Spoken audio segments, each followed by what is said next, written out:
content is the sole responsibility of the producer and does not necessarily reflect the views or policies of Oshkosh Media, the City of Oshkosh, or Time Warner Cable.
Hi everybody, welcome to another edition of Eye on Oshkosh. I'm your host Cheryl Hentz, and very pleased to be joined once again by our Oshkosh City Parks Director, Ray Maurer. He was going to be on the show a couple of months back, and I screwed up, if you can imagine that, and I double booked a guest for that night. So I have apologized many times, but I will apologize again for that mix-up. We're good, and Cheryl. Very happy to have you here tonight. And it probably worked out better this way because there have been some other things that have come up within the park system that we're going to talk about tonight. So you'd think that I foresaw all this happening and did it intentionally. It was intentional. Right?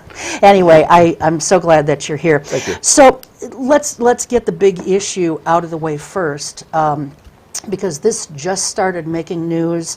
Well, we're taping this on October 27th, and I saw it on the news, the TV news, I think about a week ago. The city is proposing some fees for use of the softball or baseball fields in town and what have you.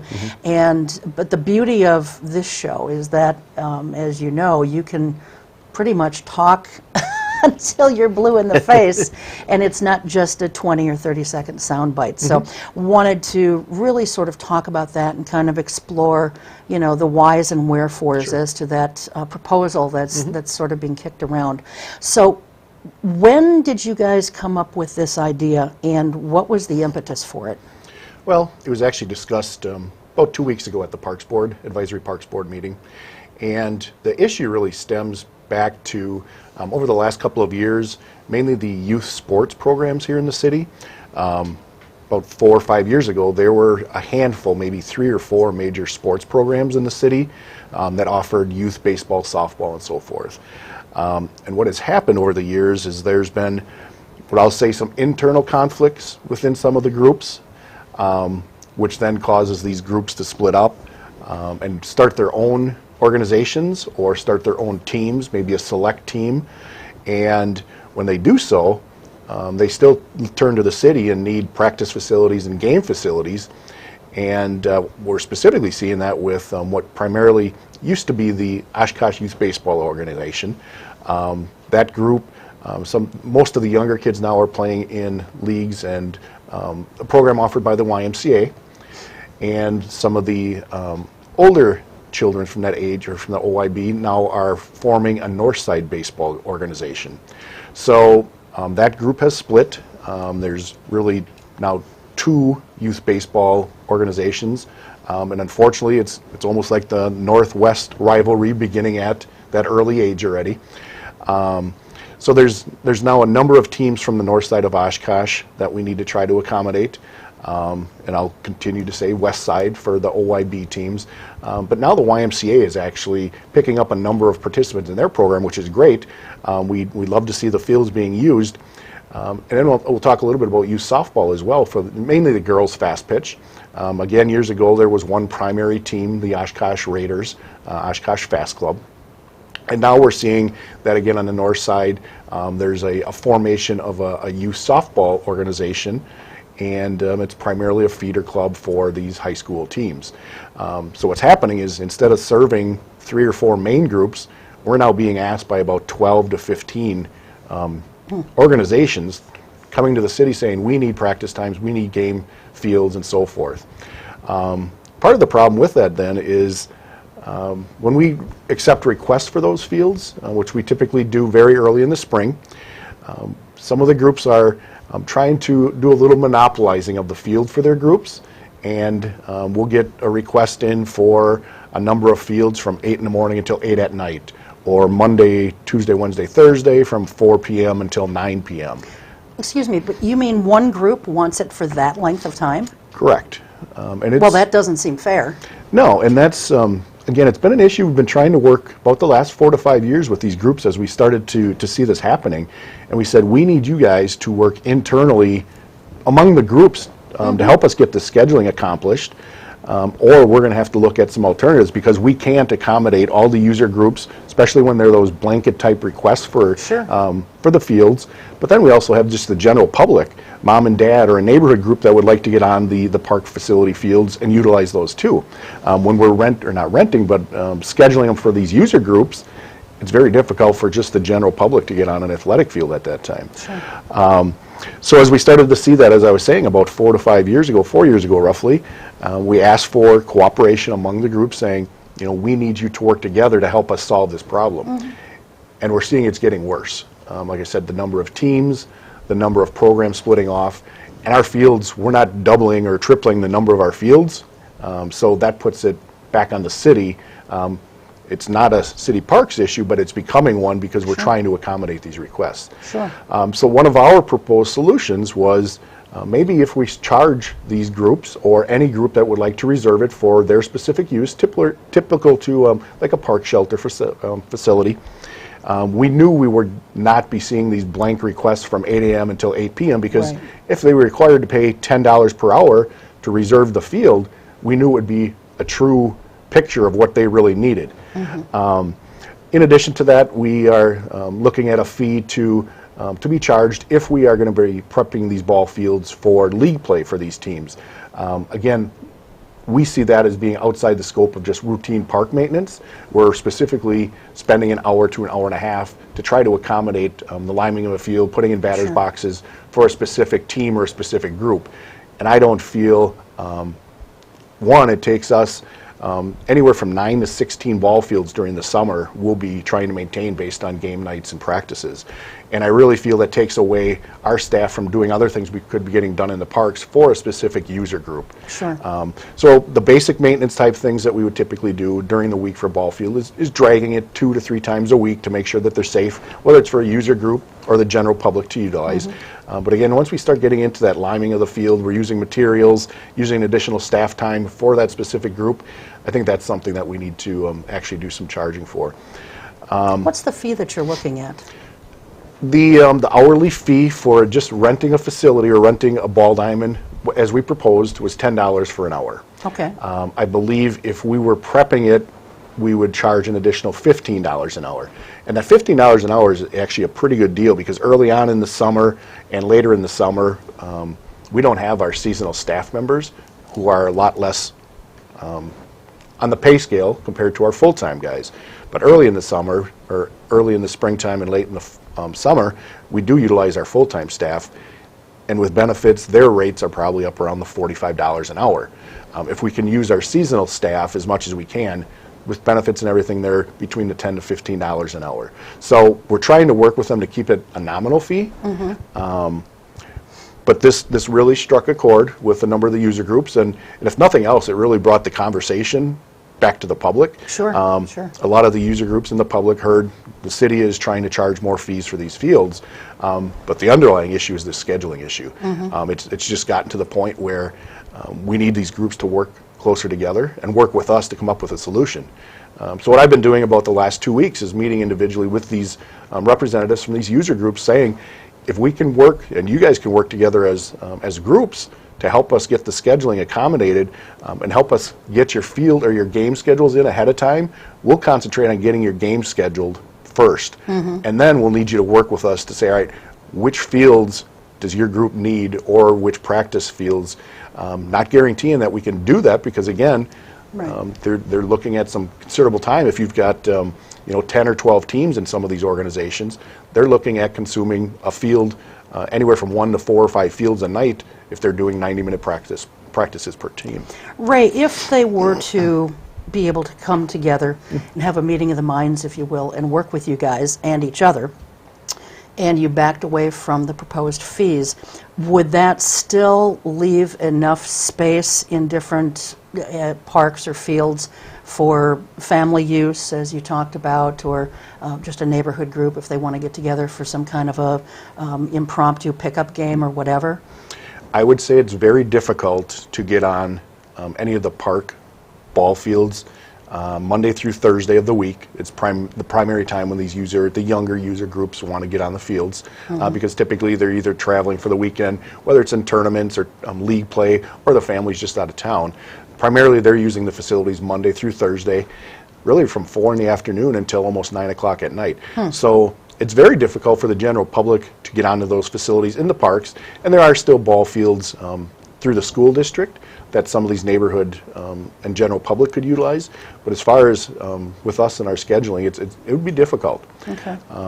The other thing... Oh, I'm sorry, go ahead. The other thing we have talked about through this process, and as I stressed to all the user groups, it's not about the fees and not about the money for us at all.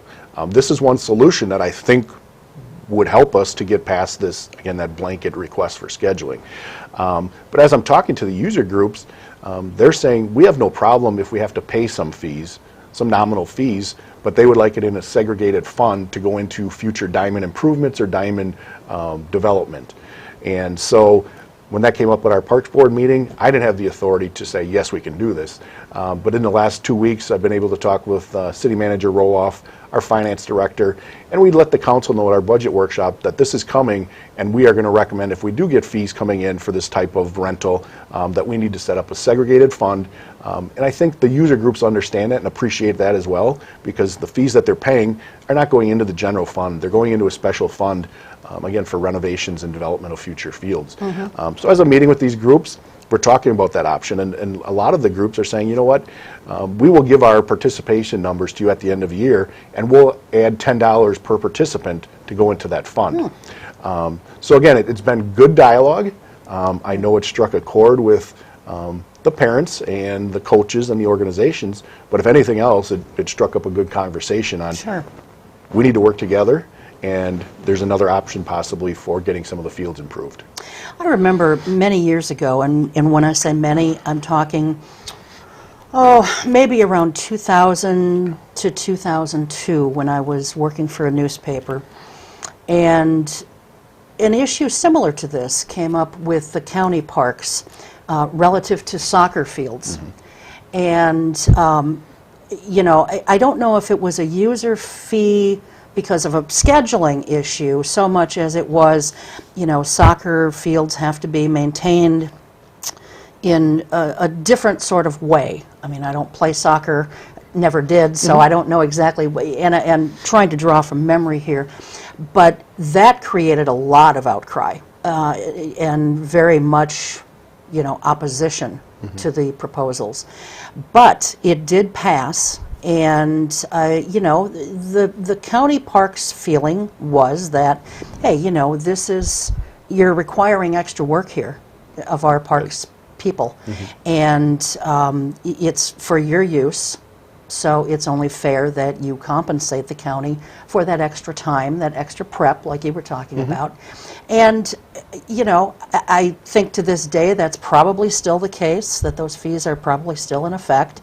And like with anything, you sort of learn to adjust to it. It's a tough pill to swallow in the beginning, but you understand when you really look at the big picture and an issue of fairness and equity that it's a negative necessity, if you will. And I don't know how much they pay. It's probably thousands of dollars a year. I don't know what this would equate to with the various groups that are vying for the parks and the attention of your department.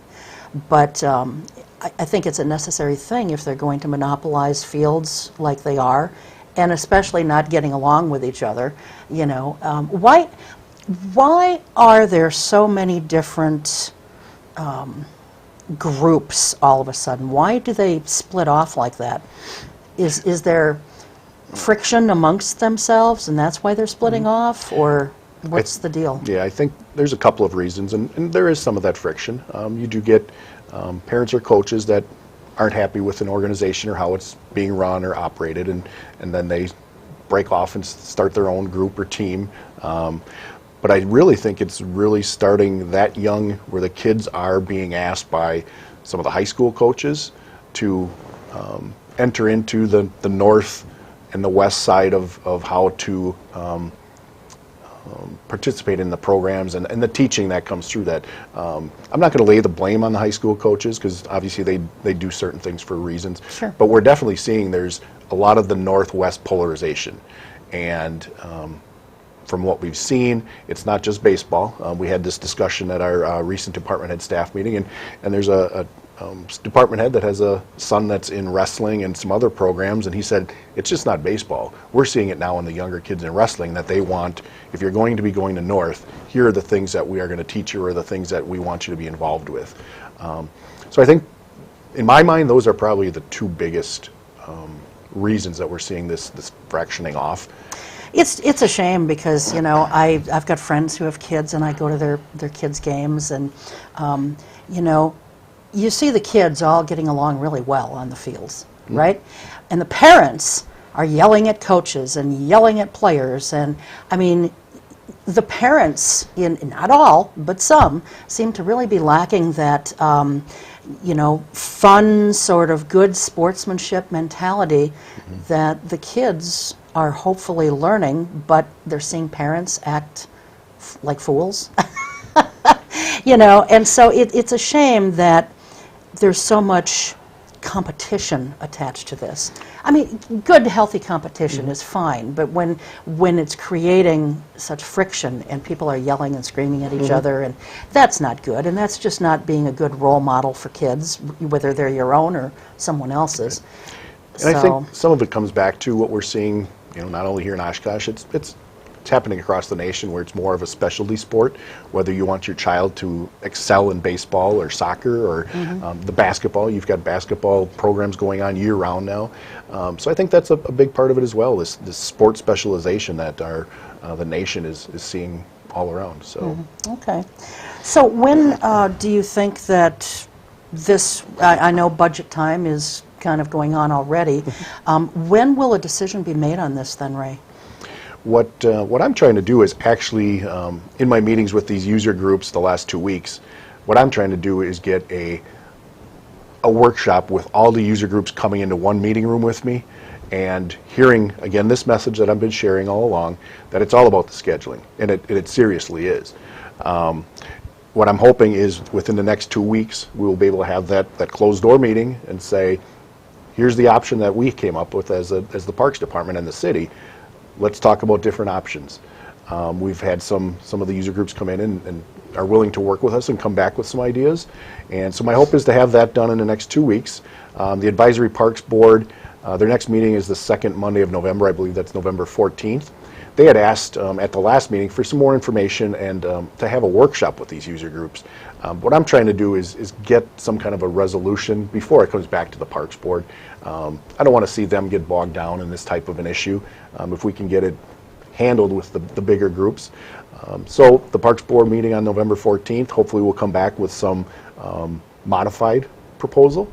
And at that point, if it's a fee, obviously the Common Council would need to approve that at the end of the year when they approve all of our fees. So by the end of the year, we should have some resolution, as long as we can get the whole scheduling issue dealt with. Sure.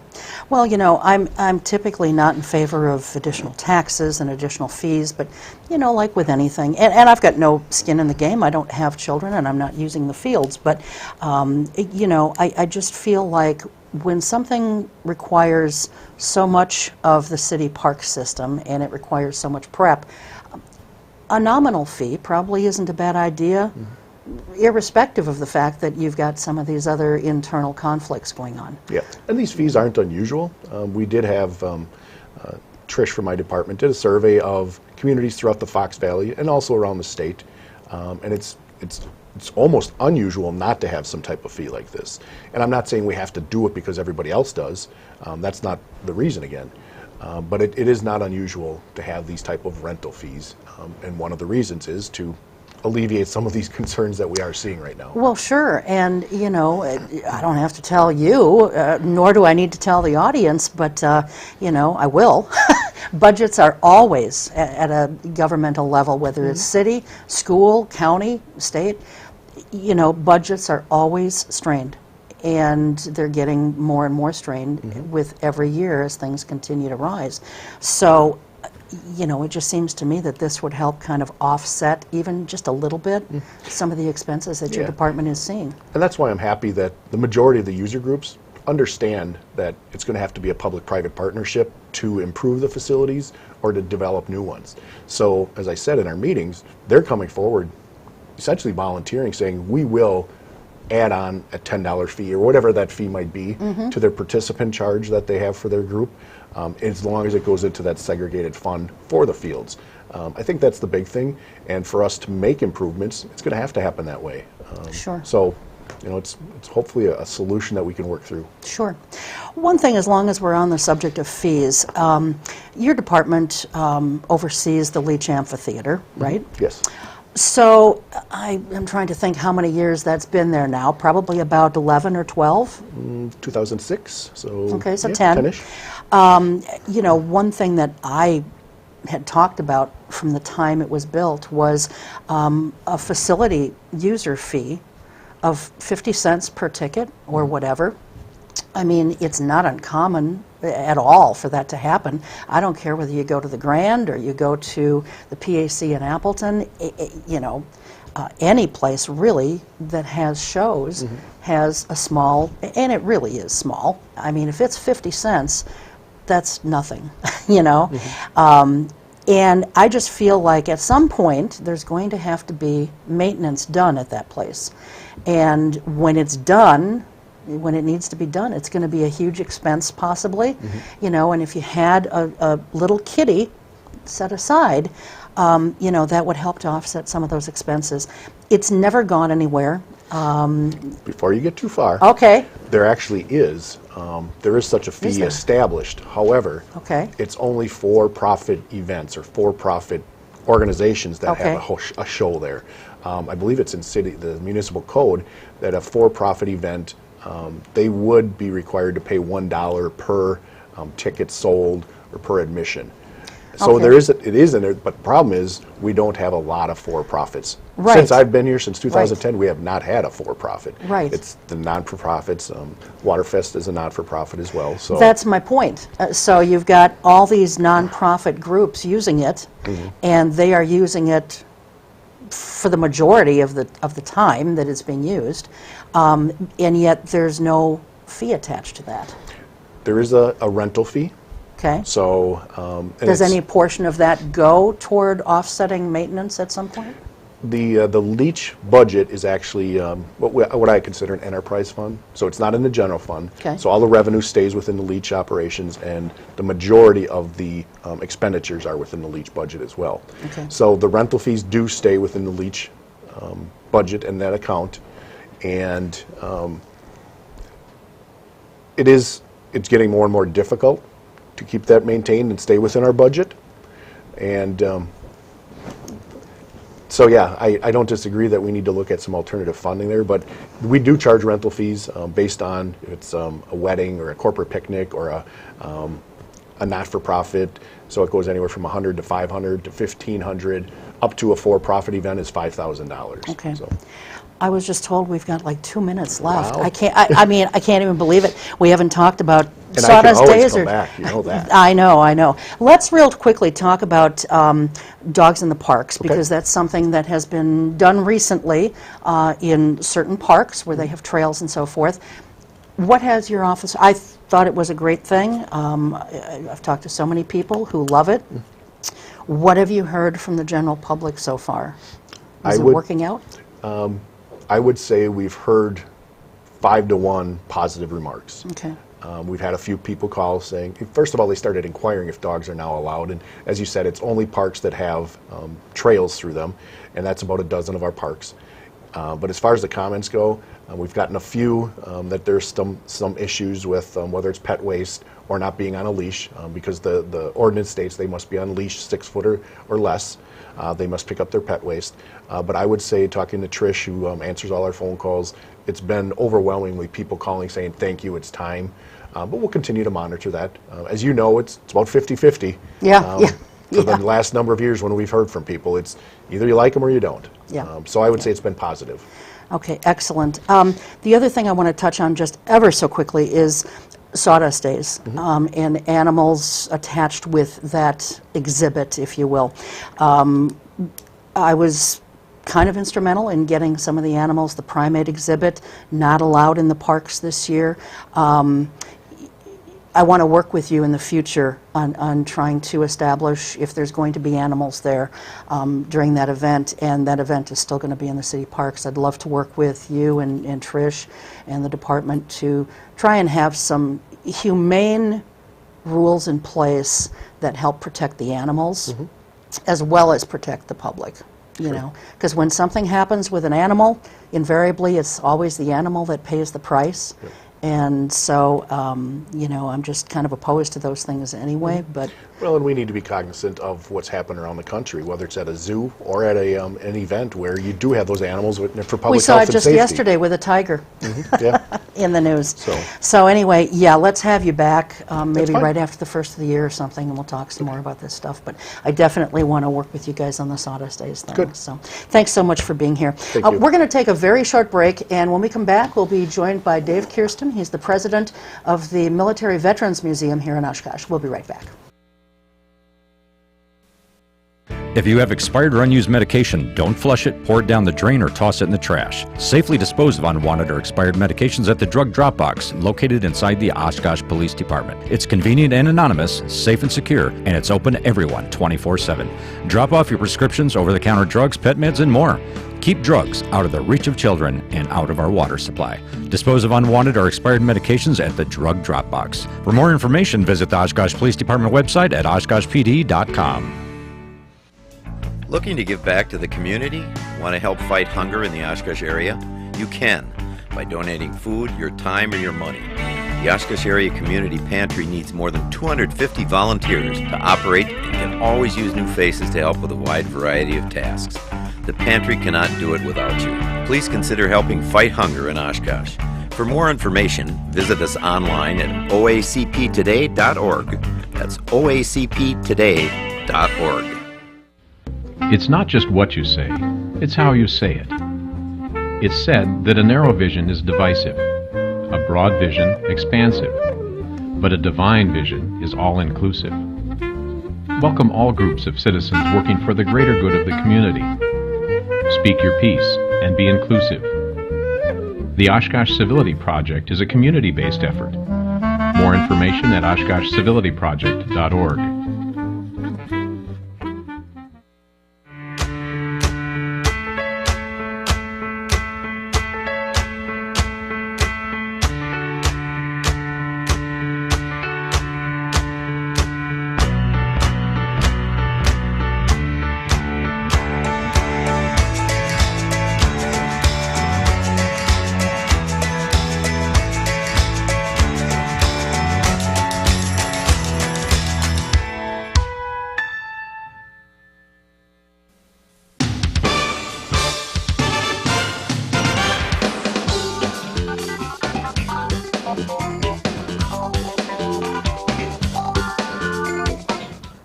And welcome back to the second half of Eye on Oshkosh. Joined now, very happily, by Dave Kersztyn. He's the president of the Military Veterans Museum here in Oshkosh. It's actually the Military Veterans Museum and Education Center in Oshkosh. And welcome. Thank you so much for being here. Thank you for inviting me here. This is the first time we've had you here. But I just felt that with Veterans Day practically around the corner, and this is an election season. How could we forget that? Oh, yeah. With all the ads. But, you know, we're basically, I think, a pretty patriotic country and society, and wanted to, you know, have you on and talk about the Veterans Museum as a little bit of a celebration for Veterans Day. So thank you again. Let's talk a little bit about the mission and the history of the museum. You guys, long time ago, occupied a space in what was then known as Park Plaza, Yes. which is now City Center. But then there was this push to have an actual museum, a standalone facility, and it's a beautiful facility, at least from the outside. I haven't been inside yet. But what's the mission and the history of the museum? Well, the mission of the museum is to honor our nation's military history through education and preservation. The museum, the Military Veterans Museum, actually started in the mid-1980s, before Park Plaza, before the Park Plaza where we were at. Started with 5 World War II veterans who were coffee clutching every week up at Krieger's True Value Hardware Store in Neenah, Wisconsin. Oh, geez. And they'd met once a week, and they pondered, what are we going to do with our military stuff when we're gone? And those 5 eventually tried to find a place to expand into, and took quite a while, and eventually talked to the people that run Park Plaza at that time, and did have a space at Park Plaza, and in 1991 incorporated and started the first a display area in Park Plaza. And actually we were in a couple of places in Park Plaza. As it continued to grow, we moved from one area to another area, and we were in there from 1991 until about 1998. Okay. Yeah, I remember being in a couple different places there. I did get there a number of times, you know, when it was in Park Plaza, and I do want to make it out to the actual museum. It's like I said, a beautiful facility from the highway, and if anyone is not familiar where it is, if you're heading south on US 41 toward Fond du Lac, it's relatively close to the EAA fields. Yes. It's a little bit further south, but it's a beautiful building. It really is. Thank you. I had some folks on the show in the past when you guys were doing fundraising for the building and so forth, and that was before you even broke ground, I think. Or maybe you owned the land, but you hadn't broken the ground yet to start building. Is the fundraising all done now? Do you own it free and clear? Is there a mortgage on it? Where's that at? The building is done, the fundraising is over, then the mortgage has been burned. So no, our facility and our land is all paid for, so we are now able to operate in the black. Actually, we just did that about a year ago. So we're good to go, keeping in mind the first phase of the building is all that's there, first of all, which is actually just the motor pool. So again, we've got 22 vehicles that are in there for display with some other display items. The land was actually donated to the museum through Gabbert and Roosh. It's Tom Roosh and Richard Gabbert donated that corner of land to us, so which is a fantastic location.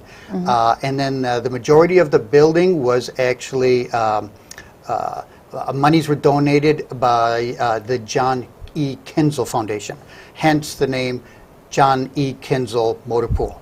Okay. So some of the money was donated by him and his estate, and then the rest was raised through fundraising and to where we are today. Okay, well that's wonderful that you've burned the mortgage already and everything. It's gone, yes. I wish I could say the same for my house. Yeah. So that I just can't say enough how wonderful that is. So what if someone's going to the museum? What can they expect to see? Obviously, there's vehicles there. What else is there to see? Again, we have items on display from all 5 military branches. So whether you're Navy, Army, Air Force, or whatever, we have a little bit something there for everything. But besides the vehicles, well, we have a couple of featured items. Since the majority of that space is vehicles, we have vehicles running from World War II. There are 7 World War II vehicles running, dating from early 1941 all the way up to newer vehicles. Oshkosh Corporation, we have one of their vehicles in there, which is a 2011. But up front we have different artifacts.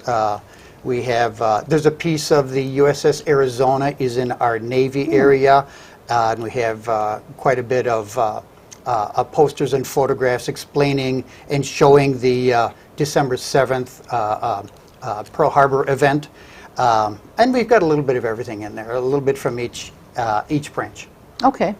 Now, you talked about phase 1. Yes. Are you looking at, well, obviously, you're looking at expanding and having other phases to this? Yes. We're located on about 10 acres of land. So phase 1 was just that first part. We are actually in the process of organizing a capital campaign for phase 2. And phase 2 would expand onto the back of the motor pool and add a second floor for collection preservation. Okay. So with the land that we're in, there will be a total of 3 phases of construction. Like I say, phase 2 is going to run in the somewhere around a $3 million range for the next phase. And then the final phase 3 would be a much larger one, which would be a much larger walk-through display area. Okay. And since we are a nonprofit and all monies we raise are through raffles or events or donations, we'll just take our time and raise the funds and keep working and continue to grow at a pace that we can afford. Sure. When are you kicking off the capital campaign for the second phase? We're hoping to do it next year. We've been in the planning stages already for a couple of months. We're hoping 2017 we can kick it off and start that program going. Okay. And I just, I don't know if we have this in a graphic or not, but I want to give the website. I know we've got the phone number to call for more information, but the website is mvmwisconsin.com. mvmwisconsin.com. So I'll give that another time or two before we close out this segment. What does it cost to go through the museum? Actually, there is no admission charge to come through the museum. We do suggest a $5 donation, but any kind of a donation be fine, but it's really, we don't have an admission charge. We do have docents, we have volunteers that can give guided tours through there, but we have quite a bit of signage that someone can go through on their own if they want. Okay, excellent. So either a guided tour or self-directed, either way, and suggested donations of $5. What are the hours of operation? Open 10 a.m. to 5 p.m., Friday, Saturday, Sunday. Okay. Well, that's probably when the majority of people are going to come through anyway, right? That's right. So that's good thinking. Now, as far as donations that are not financial, if someone has military memorabilia of any kind, what types of things do you look for, Dave? It's not as much what we're looking for, it's what comes in. And we pretty much accept just about any U.S. military items, and they come in all the time. We get trunks, Army trunks come in. Someone will say, we found this in Grandpa's attic, and we don't know what to do with it. We were going to throw it away. And it's, for a museum, that's the worst thing you ever want to hear. So, no, we accept the U.S. military items. We will catalog them, we'll record them, and then we'll store them, and then they get used for changing displays. So a lot of those items are on display right now at the motor pool and museum. And as we grow, we'll be able to display more and more. So, no, we accept items. We even have gotten vehicles donated. Wow. So it's, you never know what's coming in. Well, and that's kind of exciting. Absolutely. It's kind of like Christmas. You never know what you're going to get. Christmas every day. What about things like, letters that someone may have written home to a loved one? Do you accept things like that? Absolutely, yes. Yep. We get all kinds of photograph books, letters to home, complete military records of someone's discharge papers and what they did. We get the whole bunch. When we do get a collection in from an individual with all of his things, we do try to keep that collection together and display it as one piece. Again, we are the Veterans Museum. Again, our job is also to display and tell the veteran story, because again, we've got trucks, we've got weapons, we've got all kinds of photographs, but it's the story behind it that really is interesting and really piques the interest. And that's the history part that we try to transport and explain for the future. Sure, sure. So if someone has something that they'd like to donate, is there a place on your website where they can send you an email to talk about what they want to donate? Do you prefer that they call you? What's your favorite method of someone reaching out to you? They can call in. Our phone number is 426-8615. They can just call in anytime, Monday through Friday. Okay. But usually most people just come down to the museum, which is located at 4300 Poperesny Road. And actually, yes, we're a mile down from the EAA Museum on the East Frontage Road. So most people just bring it in. And from that point, when they come in, we'll fill out the paperwork and get the story behind the items, because again, the history isn't just the pieces, it's what does it represent, how is it used, and like I say, what's the story behind it. Sure, sure. What kind of demographic do you see most coming through the museum? Are you seeing, Dave, families coming through, or are you seeing veterans of any age group? It is a little bit of both. It's a 50-50 thing. Now, the newest display that we have added is the Vietnam gun truck. And we have rebuilt and recreated an exact duplicate of a Vietnam gun truck that was used for security patrols on convoy support during Vietnam. Well, that's now that it's built and on display, again, we've had quite a few Vietnam vets coming in and seeing it and bringing their families to show. We had a dedication ceremony for this gun truck, which was named Brutus, after the Popeye cartoon Brutus. Sure. Yep. But Brutus is now on display, and we've had several crew members of Brutus who actually were on that truck in Vietnam from 1969 to 1972. They've now been coming in and bringing their families and showing them, this is what your dad rode on, this is what I did. So a lot of families coming in. Okay. And when the veterans come in, a lot of times they don't need our guidance through the museum. They're telling us, sure, this is what I did with this vehicle, this is where we rode, let me tell you a story about that one. And then we just sit back and listen. So it's we get a little bit of everything. Sure, sure. You know, when we see parades or processions throughout the year, there's usually always veterans participating in that. And is that folks from the museum and some of your volunteers, your veterans who are volunteers, or what's your role in the parades and processions? Almost all of the military vehicles that you see in the parades in the Oshkosh, Neenah, Omro area, those are ours. Okay. So we participate in all of those. We have troop trucks for carrying, those are our vehicles in there, and we coordinate with the VFWs, or we'll coordinate with the veterans groups, okay, and give them rides. We work with the senior center every year and supply vehicles for them and do a display with them. So yeah, those are usually if you see the old military vehicles around town at a display at the Oshkosh Car Show in May, those are ours. Who maintains all that stuff?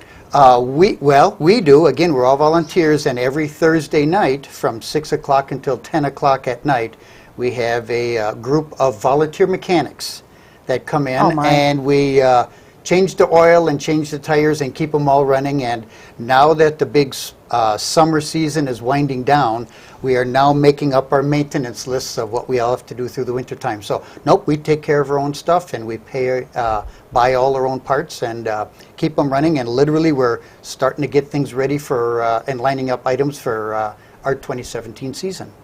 That's wonderful. So as we're sitting here talking, someone is out there maintaining vehicles right now. Right now, they are out there changing tires and cleaning hubs, you betcha. That's wonderful.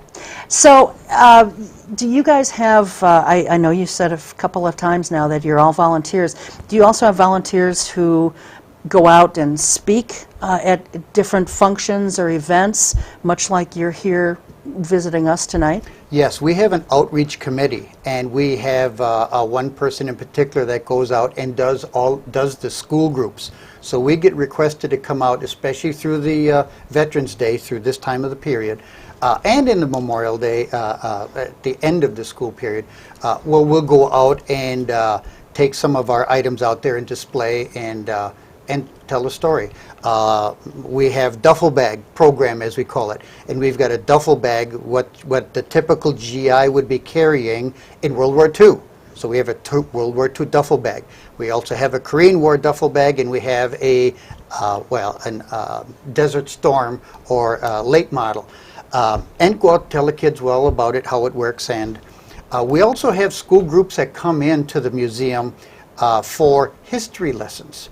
And we'll do, again, if the topic is the Vietnam War, we will have, we've had speakers come in, some Vietnam vets come in and tell their side, what did they do and what was their perspective in the Vietnam War and the equipment they used and what vehicles they drove. So it's an educational part of it. So that's a big part of what we do is go out and teach and show and show the new generations what it was like. Sure.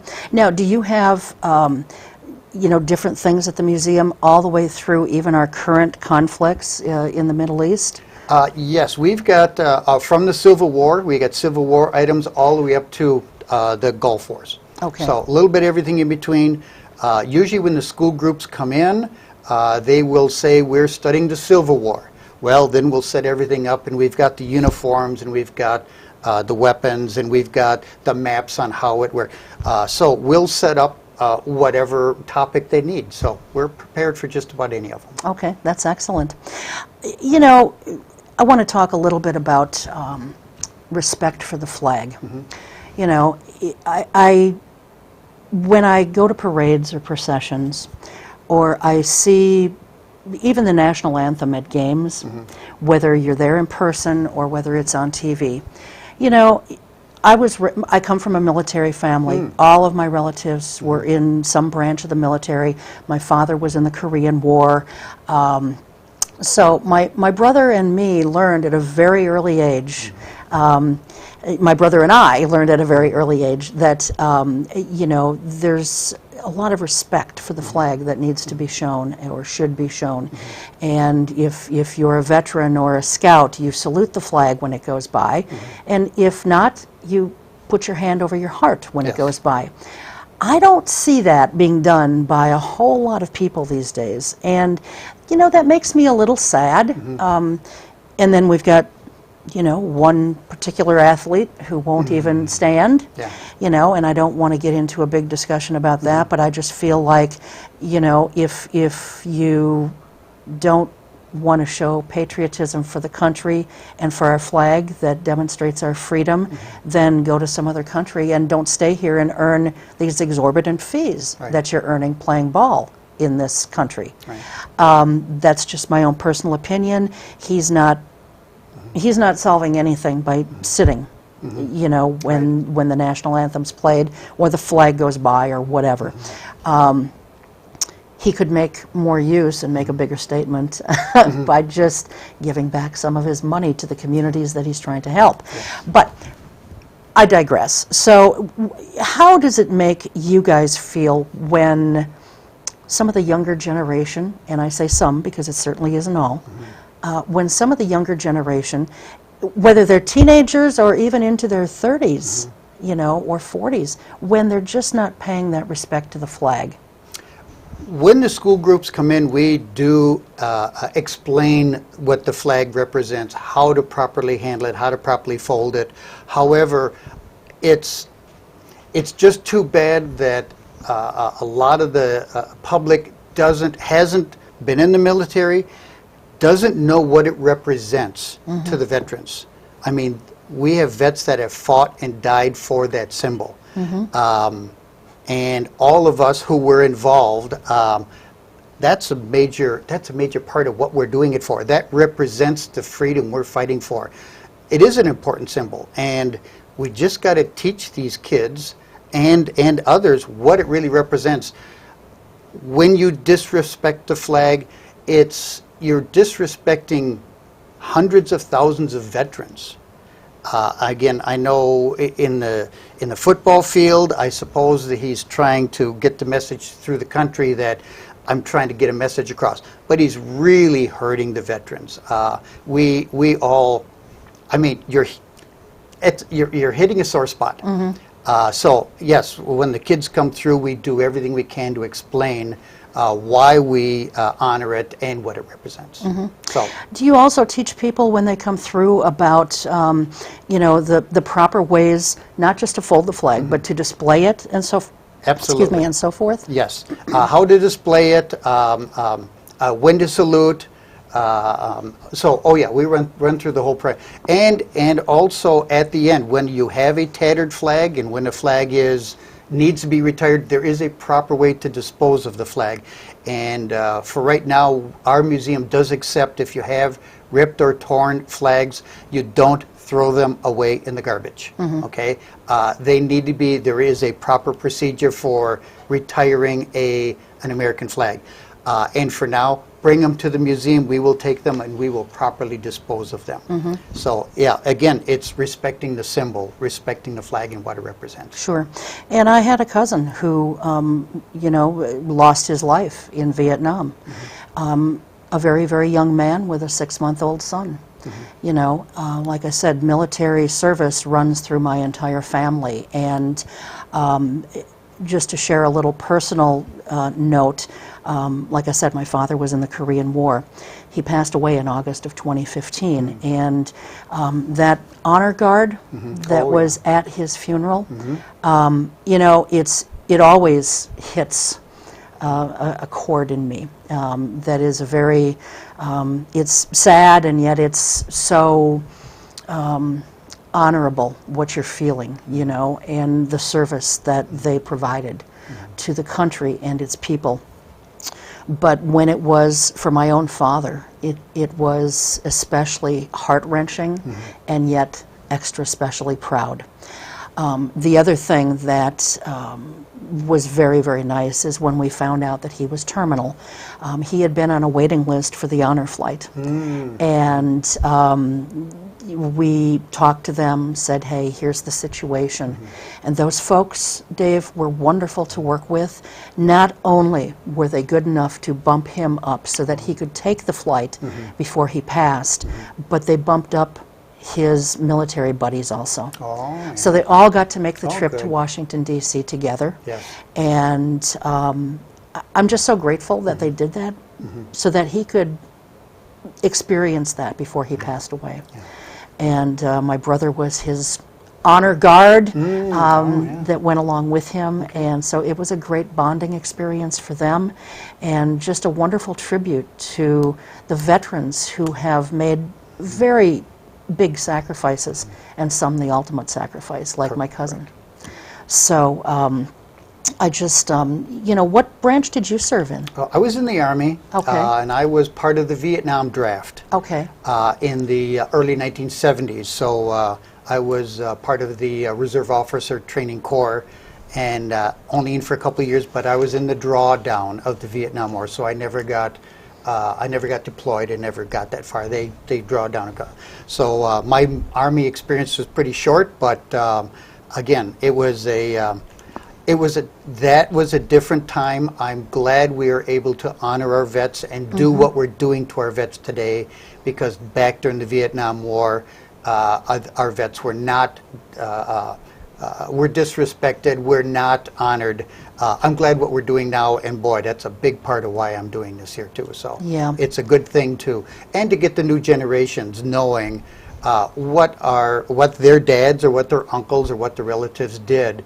I mean, they sacrificed and gave their time to be gone in service and then come back. So what we're doing now, I think, is a fantastic cause. And I like to think, and I don't know if I'm right or not, but I like to think that people who disrespected the veterans back then weren't really doing it to disrespect them as veterans, but they were trying to voice their outrage in opposition to a war that they felt we didn't belong in. I just wouldn't like to think that people are just being so mean-spirited as to disrespect, you know, a veteran or a serviceman or woman, you know. But that war created a lot of opposition. Oh, yeah. You know, it was probably one of the wars that people were most opposed to, if you think about it, really.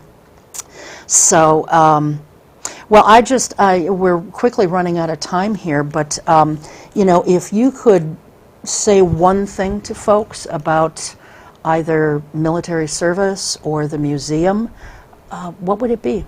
Oh, well, I think it's important that our mission is to continue to tell the story.